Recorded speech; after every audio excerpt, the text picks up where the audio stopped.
Every historical era of Germany explained by German. Another historical video, guys. Let's jump in. Let's explore the history of the Deutschland. The Holy Roman Empire was a vast and shifting realm in Central and Western Europe, ruled by German kings for nearly 1,000 years. It began in 800 AD when Charlemagne, king of the Franks, was crowned emperor. What the name, Charlemagne, man. This is like fancy name, the Charlemagne. Probably he was a very fancy person. Of the Romans by Pope Leo III, reviving the imperial title centuries after the fall of Rome. Though the name Holy Roman Empire came later, it saw itself as the Christian successor to ancient Rome with strong ties to the Pope. After Charlemagne, the empire fractured but was revived in 962 when Otto I was crowned emperor. Look at the, oh my gosh. It was literally him, Otto? 962 when Otto... Look at this dude, man. You can understand he doesn't play, you know. He is like a decisive person. He's ready to act.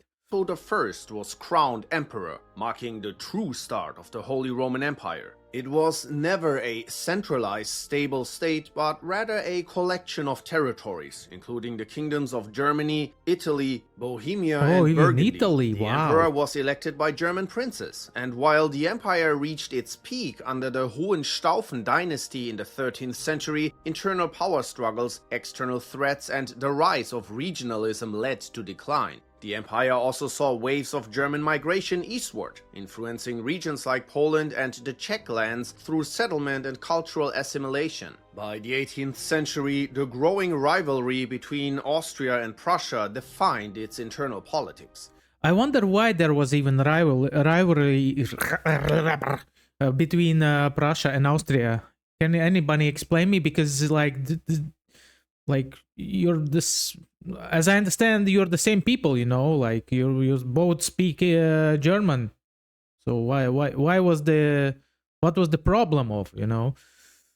Napoleon delivered the final blow in 1806 by forming the Confederation of the Rhine. The Confederation of the Rhine was Napoleon's strategic chessboard in Germany, established in 1806 after his victory at Austerlitz. It replaced the ailing Holy Roman Empire, turning German states into French puppets. When Austria lost the War of the Third Coalition and signed the Peace of Pressburg in 1805, Napoleon tightened his grip over Germany. He put his brothers on thrones in Naples and Holland and courted alliances with key German states. Napoleon restructured Germany by merging 112 smaller states into larger ones, secularizing church lands and elevating loyal states like Bavaria, Württemberg and Baden to grand duchies or kingdoms.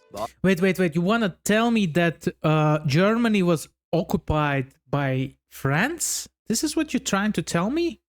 This is crazy. I know that like there was this battle at Austerlitz and like Austrian German forces lost to Napoleon, but I didn't quite like understand the situation so deep that it was like occupation basically. By mid-1806, Napoleon got tired of negotiations and strong-armed 16 German states into signing a treaty. They were technically sovereign, but in reality they were part of a military alliance that required them to supply troops to France. Karl Theodor von Dalberg was appointed as a symbolic prince primate. What a long name, oh my gosh. But Napoleon was the real power. In 1810, Napoleon annexed chunks of northwest Germany outright to enforce his continental system, an economic blockade against Britain. Culturally, French influence spread, notably with the introduction of the Napoleonic Code affecting legal systems. But the Confederation's facade crumbled with Napoleon's failed Russian campaign in 1812. After the Battle of Leipzig in 1813, most states defected and the Confederation collapsed. The Congress of Vienna in 1815 reversed many of Napoleon's changes, but the experience under French rule inadvertently fueled German nationalism, setting the stage for future unification efforts in the 19th century. The German Confederation was established in 1815 by the Congress of Vienna in response to the dissolution of Napoleon's regime. It comprised 39 sovereign states, including Luxembourg and Liechtenstein. Oh, The wow. Confederation aimed Anybody knows which languages they speak in Luxembourg and Liechtenstein? Tell me, please, in comment section. to Love to know maintain it. balance and peace in Central Europe, but was structured in a way that limited effective governance. Its central body, the Oh, wow. Federal Assembly, Man, this looks beautiful. Beautiful.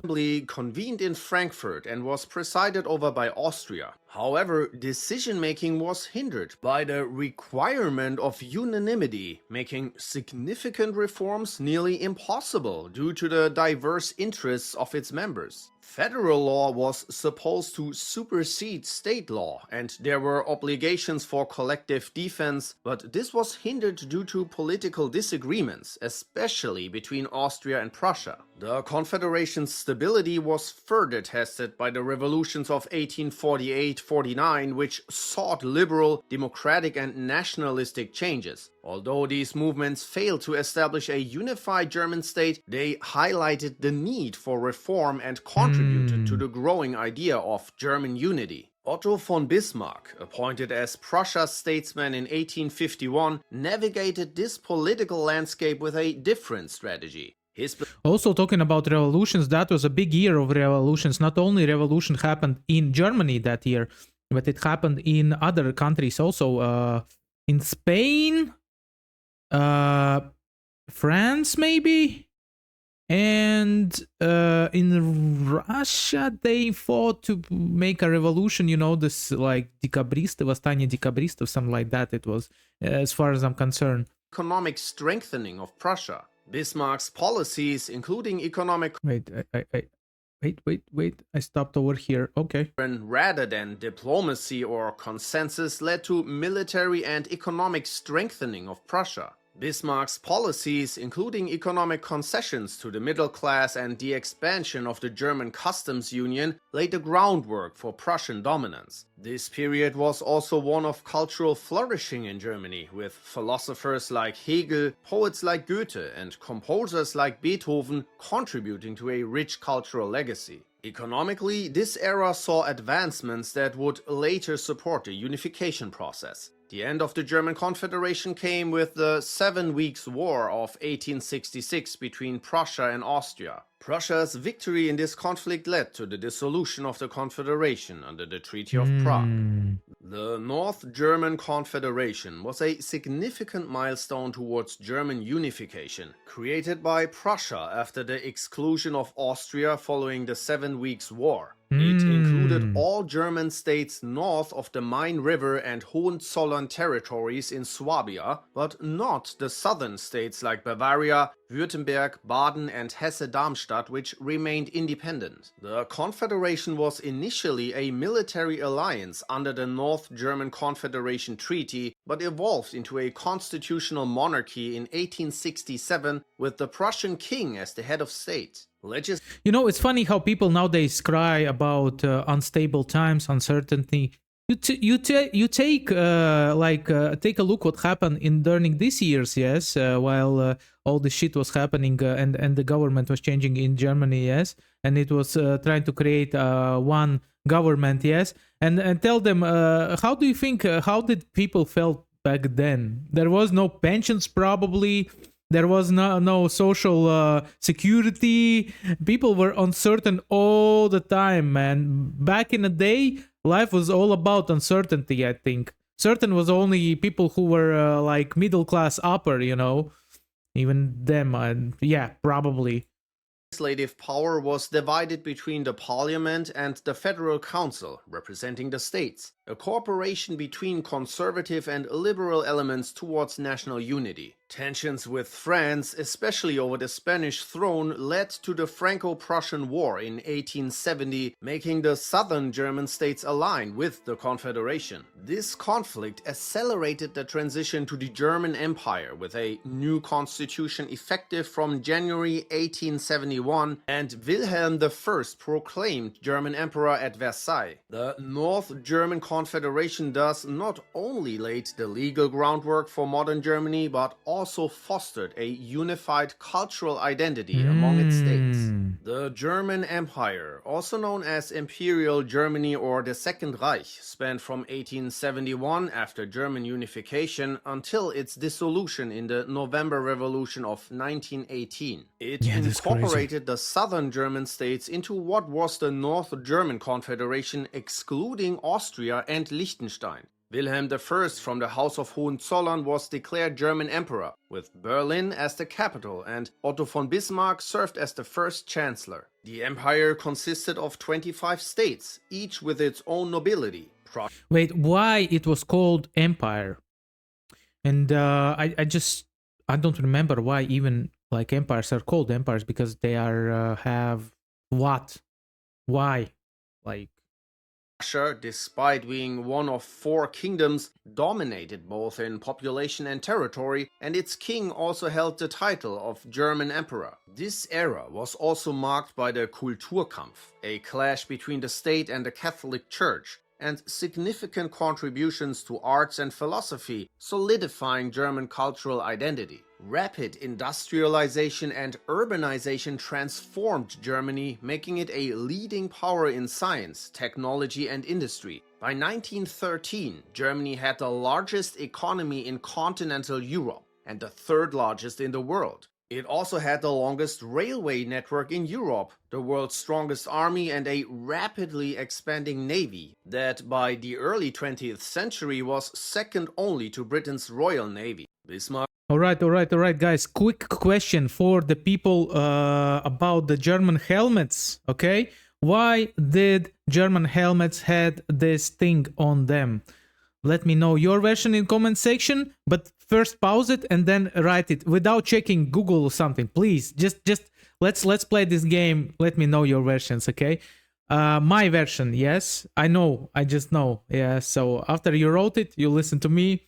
I heard that these things were created so then back in the day there was a lot of cavalry fights, and when you have a cavalry fight, you get struck on the head a lot, and this helps to like how to say, take away the hit from a sword, basically. Something like this is what I heard. Let me know your versions, please. Bismarck's rule initially included some liberal policies, but later shifted toward conservatism. Despite his opposition to socialism, he introduced early forms of social welfare like old age pensions, medical care, and unemployment insurance. So pensions were created basically in this period, right? So, oh wow, then nice to know. The empire expanded its colonial holdings, becoming the 3rd largest colonial power after Britain and France. Germany's foreign policy was marked by alliances, including the defensive dual alliance with Austria-Hungary and the triple alliance with Italy. It also maintained strong diplomatic ties with the Ottoman Empire. The assassination of Archduke Franz Ferdinand of Austria-Hungary by a Bosnian Serb in 1914 triggered World War I, with Germany entering the conflict due to its defensive pact with Austria-Hungary. The war ended in 1980. The World War I was such a waste. Oh my goodness, so many people died. For what? Have you guys seen or read the book, it's Quiet on Eastern Front? Something like that. I saw it. I didn't read. I saw the movie, and it's terrifying. It's really terrifying. The horrors of the war, they are horrifying, I'm telling you. People who think that war is romantic, they're tripping. They're dead wrong, because war is nothing good. Nothing good. With the collapse of the German Empire during the November Revolution, which led to Kaiser Wilhelm II's abdication. The Treaty of Versailles imposed severe reparations of 132 billion gold marks, which is around 270 billion US dollars, territorial losses, military restrictions, and extradition requirements on Germany, which was forced to sign without involvement in the treaty's formulation. The Weimar Republic, officially the German Reich, marked Germany's first attempt at a constitutional republic. Born from the ashes of the German Empire after World War I, this era was defined by economic devastation, social unrest and political extremism, all fueled by the harsh terms of the Treaty of Versailles. Because of the enormous reparation costs to be paid in gold, there was no more backing for the German mark currency. The early years of the Weimar Republic were a nightmare of hyperinflation. Savings vanished overnight, and economic collapse gave rise to political chaos, with assassinations, paramilitary uprisings, and attempted coups shaking the fragile democracy. This is crazy how people lived back in the day. There was a lot of uncertainty, a lot. Like, imagine you just thinking, okay, I'm gonna grow up, I'm gonna become this, and I'm gonna be have a family. No, you won't, because it's not possible to build something in a country where there is happening unstable things all the time, yes, where the government is changing, the ruling parties are changing, yes, and there's like anarchists try to take the power. It's not possible to build a future. It's like human life. It's the same. You cannot build a future if you're not stable, if you're surviving all the time. The same is with living in a country like that, you know. So but the props for the people who survived that.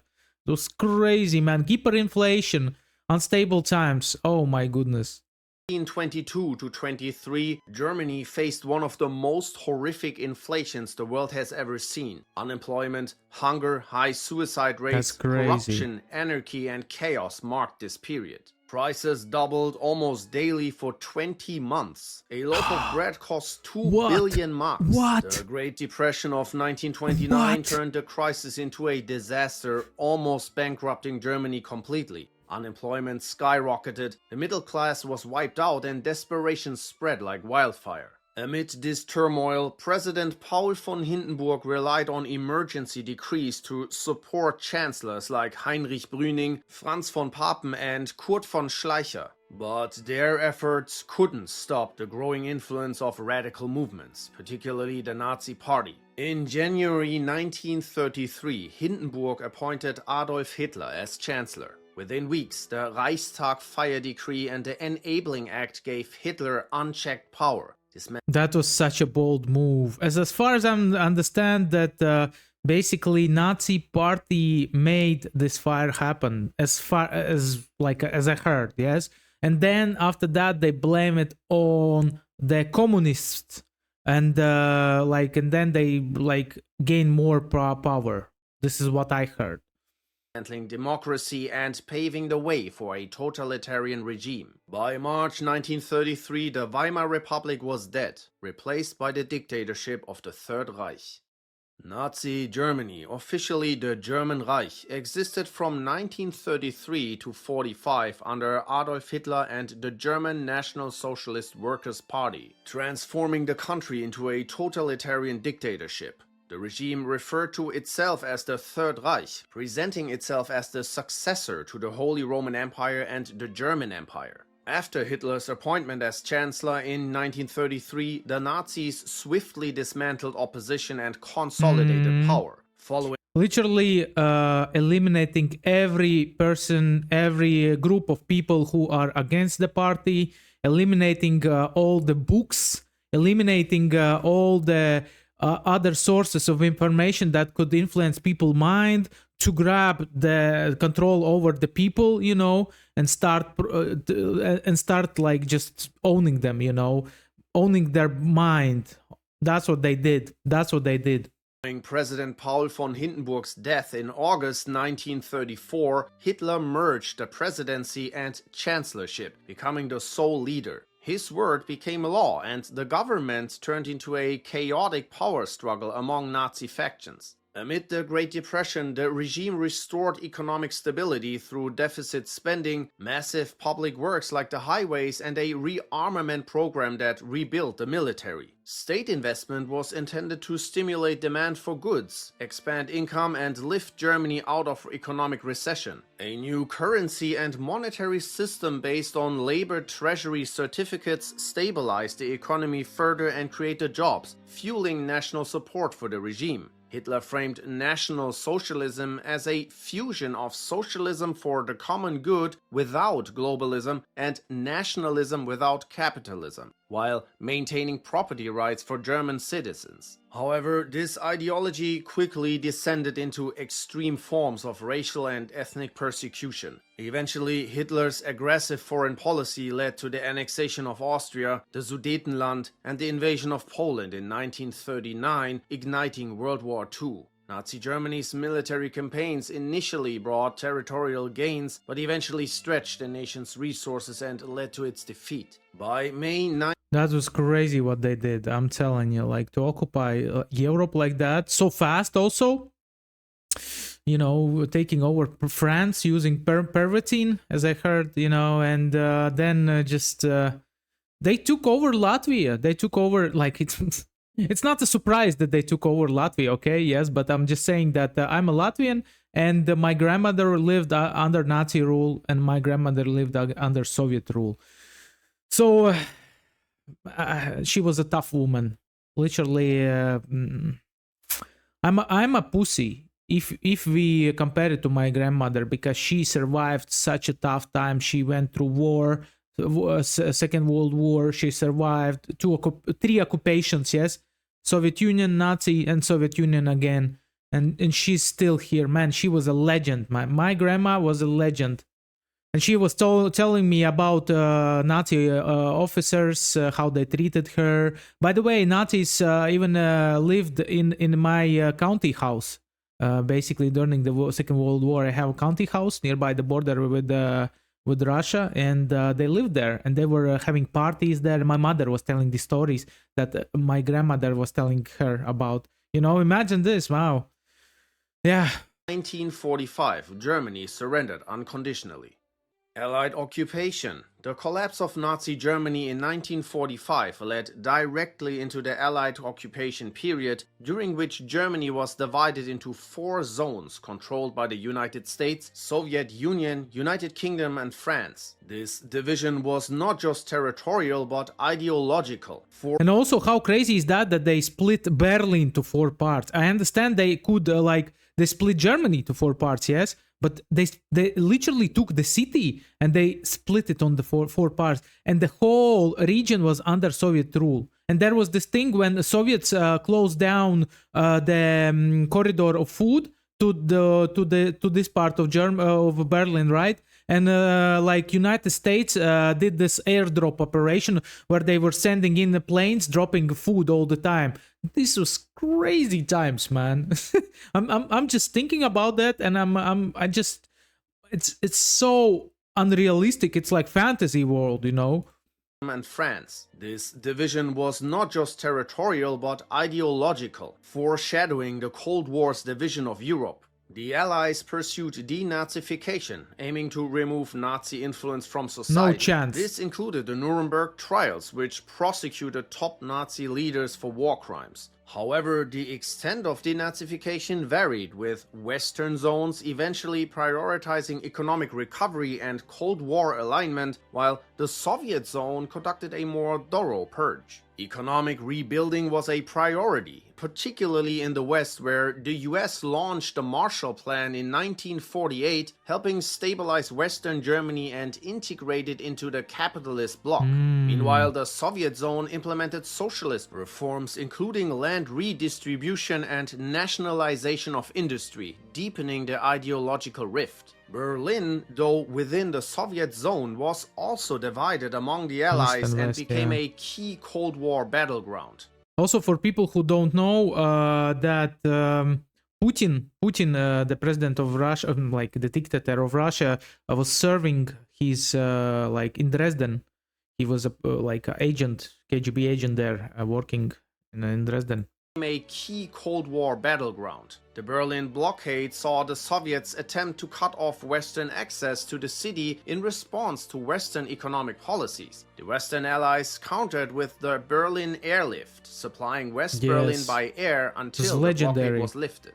Divided Germany, East and West. By 1949, Germany split into 2 states, the Federal Republic of Germany and the German Democratic Republic. West Germany adopted democracy and capitalism, with Bonn as its capital. Under Chancellor Konrad Adenauer and economist Ludwig Erhard, it experienced the economic miracle fueled by the 1948 introduction of the Deutsche Mark. A full integration into NATO and the European Economic Community followed. East Germany was a Soviet-influenced communist state with a planned, state-owned economy ruled by the SED in a one-party dictatorship. The Berlin Wall, built in 1961, physically and symbolically divided the two Germanys, preventing mass immigration. Despite paying reparations to the USSR, East Germany was the strongest economy in the Eastern Bloc, though at the cost of freedom. Post-reunification, leaders like Egon Krenz faced trials for crimes under communist rule. Reunified Germany. In November 1989, peaceful protests and political shifts led to the fall of the Berlin Wall, paving the way for German reunification. A year later, East Germany held free elections, and negotiations between the two German states and the four Allied powers resulted in the final settlement treaty. On October 3, 1990, East Germany ceased to exist. Its states merged into the Federal Republic of Germany, and Berlin was reunified as the capital. Post-reunification, East Germany adopted West Germany's political system, currency and laws. A major reconstruction effort sought to modernize the East, but it took decades for the eastern regions to catch up economically, with persistent issues like unemployment and infrastructure deficits.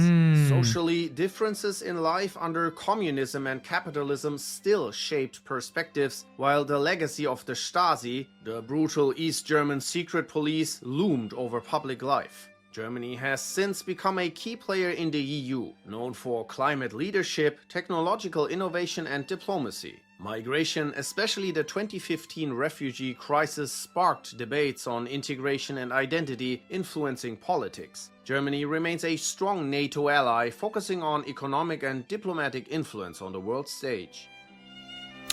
Yeah, I mean, the thing is that all due respect to Germany, okay, and because you guys went through all this like tough times, it's crazy how many times the government changed, how many times the social situations change, how a lot there was uncertainty, and you still guys didn't break. And this is like respectful. I'm trying to find all the flags that were in the start, but okay, I just cannot find them.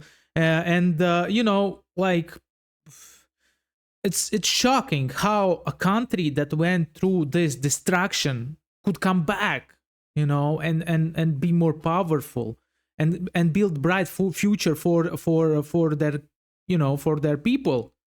Only thing that I just don't understand, why do you guys accept these migrants that comes from, you know, like countries that have war, you know, out of the Europe. I just don't kind of understand that, because they are basically ruining your country. They are destroying your country, guys. This is how I see it. Yeah. And yeah, but overall, much respect, guys, much respect. All right, if you have something else to react on, let me know in comment section, and see you next reaction videos. Like, subscribe, click the bell for notifications. Bye.